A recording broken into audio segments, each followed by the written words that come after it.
Welcome to today's Custom Deep Dive.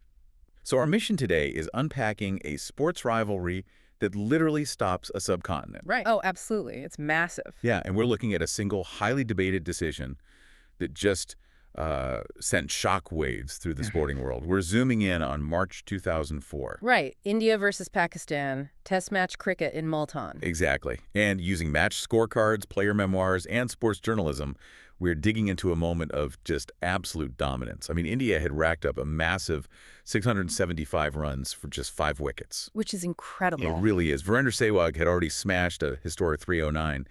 But the real drama happens when stand-in captain Rahul Dravid abruptly declares the innings. Yeah, meaning he basically voluntarily ends his own team's turn at bat, right, to force Pakistan to start theirs. Right. Which leaves the legendary Sachin Tendulkar stranded on the field at 194 not out. Just 6 runs shy of a milestone double century. Okay, so let's unpack this for a second because, I mean, imagine your boss pulling you out of the boardroom right as you're about to sign the biggest deal of your career. Oh, man. You know, you've done all the groundwork, you're inches away, and they just say, stop, we're changing strategy.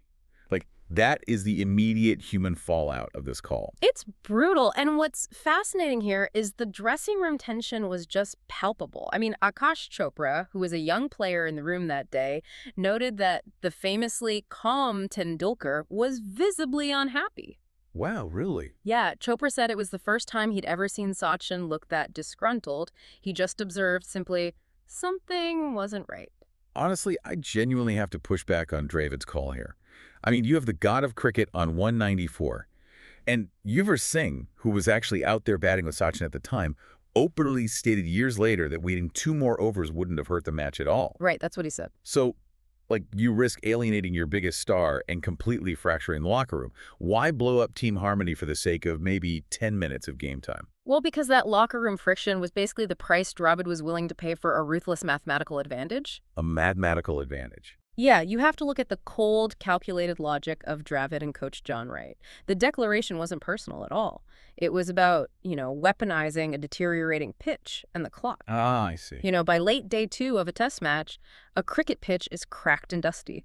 So the ball starts bouncing unpredictably, making it an absolute nightmare to defend against. So by declaring right then, Dravid basically forces a completely exhausted Pakistani squad to bat immediately. Exactly. Guys who've been feeling in the heat for nearly 2 days, now they have to face hostile bowling on a degrading surface before the day ends. Right, and Coach John Wright even noted they had sent a message out for Sachin to hurry up and get his double century. Like, they knew the milestone mattered. Right, of course they knew. But when the clock ran down, Dravid just put the brutal physics of the game and the team's overarching chance of winning first. And the ultimate irony here. Yeah. Dravid's math was completely flawless. I mean, India won that test match by an innings and 52 runs. They really did. They got the wickets they needed exactly when they needed them. So it actually worked perfectly. But what about the relationship between Sachin and Dravid after that? Well, a decade later, at Sachin's autobiography launch, the two publicly laughed off the incident. They acknowledged that, over a 16-year shared career, honest disagreements are just bound to happen. Which makes sense. Yeah, and Dravid noted that his abiding memory of that match wasn't the declaration at all.